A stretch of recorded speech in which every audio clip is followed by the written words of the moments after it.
আসসালামু আলাইকুম দর্শক, যে যেখান থেকে দেখছেন সবাইকে জানাচ্ছি আন্তরিক শুভেচ্ছা। আজ আমি আপনাদের সাথে শেয়ার করব নরসিংদীর জনপ্রিয় একটি খাবার চাপা শুটকির বড়া রেসিপি। আর আমি যেহেতু নরসিংদীর মানুষ, তাই এই খাবারটার সাথে ছোটবেলা থেকে আমি ভীষণভাবে পরিচিত। আর আমার মা চাপা শুটকির বড়াটা খুবই ভালো তৈরি করে, তাই আমি আমার মায়ের হাতের রেসিপিটাই আপনাদের সাথে একদম অথেন্টিক ওয়েতে শেয়ার করার চেষ্টা করেছি। আশা করছি আজকের রেসিপি সবার ভালো লাগবে, আর রেসিপি ভালো লাগলে প্লিজ আমার চ্যানেলটি সাবস্ক্রাইব করতে ভুলবেন না। চলুন তাহলে দেরি না করে রেসিপিটি শুরু করা যাক।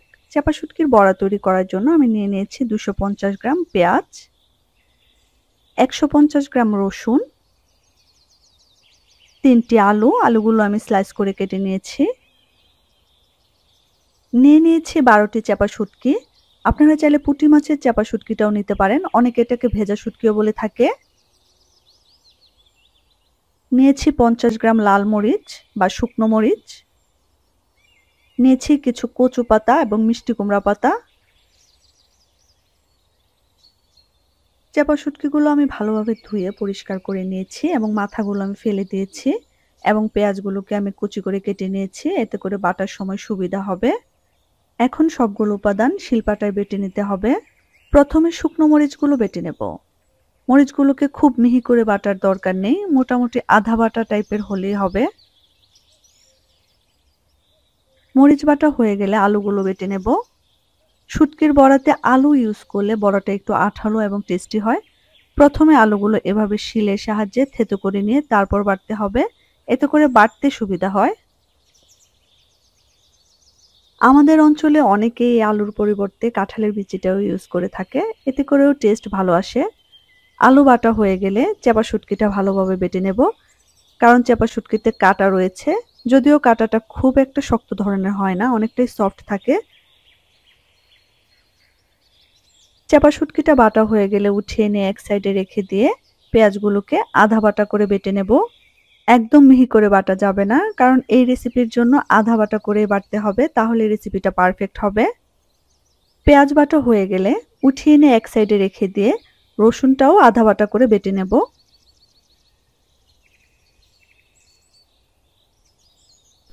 সবকিছু বাটা হয়ে গেছে, দেখে নিশ্চয়ই বুঝতে পারছেন আমি কিভাবে আলু, শুটকি, পেঁয়াজ, রসুন এবং মরিচটা বেটে নিয়েছি। আপনারাও ঠিক একইভাবে বেটে নেওয়ার ট্রাই করবেন, তাহলে এই রেসিপিটা পারফেক্ট হবে। এখন সবকিছু একসাথে কিছুক্ষণ রান্না করে নিতে হবে। এজন্য চুলায় একটি কড়াই বসিয়ে দিয়ে দিচ্ছি হাফ কাপ তেল। এই পর্যায়ে খুব বেশি তেল ব্যবহার করা যাবে না, কারণ রান্নার মাঝখানে আমরা আবারও তেল ব্যবহার করব। তেলটা গরম হয়ে গেলে দিয়ে দেব পেঁয়াজ বাটা। পেঁয়াজ বাটাটা কিছুক্ষণ নেড়ে চেড়ে দিয়ে দেব আগে থেকে বেটে রাখা চাপা শুটকি। চাপা শুটকি এবং পেঁয়াজ কিছুক্ষণ তেলের মধ্যে নেড়ে চেড়ে দিয়ে দেব বেটে রাখা সব উপাদান। এখন সবকিছু একসাথে ভালোভাবে তেলের সাথে নেড়েচেড়ে মিশিয়ে নেব। মিশিয়ে নেওয়া হয়ে গেলে দিয়ে দেব স্বাদ মতো লবণ, দিয়ে দেব 1 চা চামচ হলুদের গুঁড়ো। সবকিছু একসাথে ভালোভাবে মিশিয়ে নেড়েচেড়ে রান্না করব 5 থেকে 7 মিনিট। 3-4 মিনিট রান্না করার পর যখন পেঁয়াজ এবং রসুনের পানিটা অনেকটাই শুকিয়ে আসবে, সে পর্যায়ে দিয়ে দেব 1/4 কাপ তেল। তেলটা দিয়ে ভালোভাবে নেড়েচেড়ে মিশিয়ে আবারও রান্না করব 3 থেকে 4 মিনিট।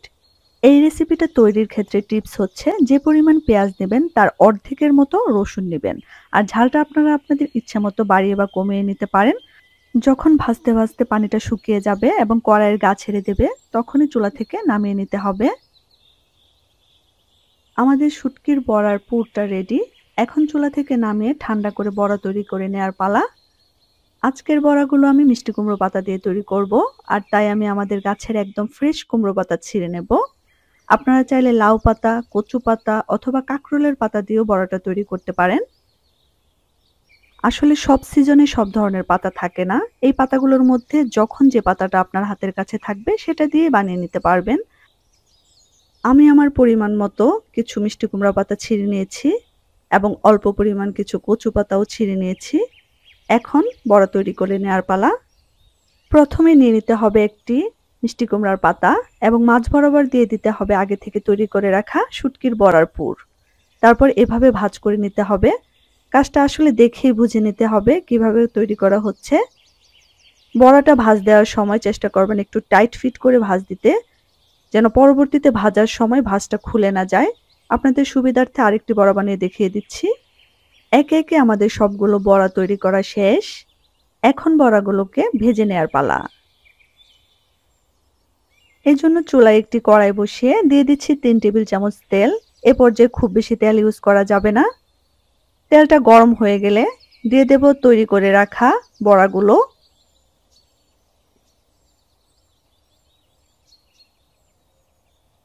বড়াগুলোর এক পাশ কিছুটা ভাজা হয়ে গেলে বড়াগুলোকে হালকা হাতে উল্টে দিতে হবে। বড়াগুলো ভাজার সময় যদি প্রথমেই বেশি পরিমাণ তেল ইউজ করা হয় তবে বড়াগুলো উল্টানোর সময় ভাঁজ খুলে যাওয়ার সম্ভাবনা থাকে। তাই ভাজার সময় প্রথমে চেষ্টা করবেন অল্প পরিমাণ তেল দিয়ে ভাজতে।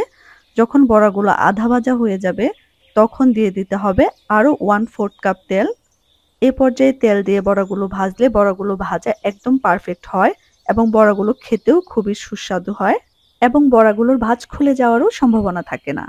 যখন বড়াগুলোতে এরকম একটু কালচে কালার চলে আসবে তখন এই বড়াগুলোকে উঠিয়ে নিতে হবে। আমাদের বড়াগুলো হয়ে গেছে, এখন উঠিয়ে নিয়ে ঠান্ডা করে পরিবেশন করে নেওয়ার পালা।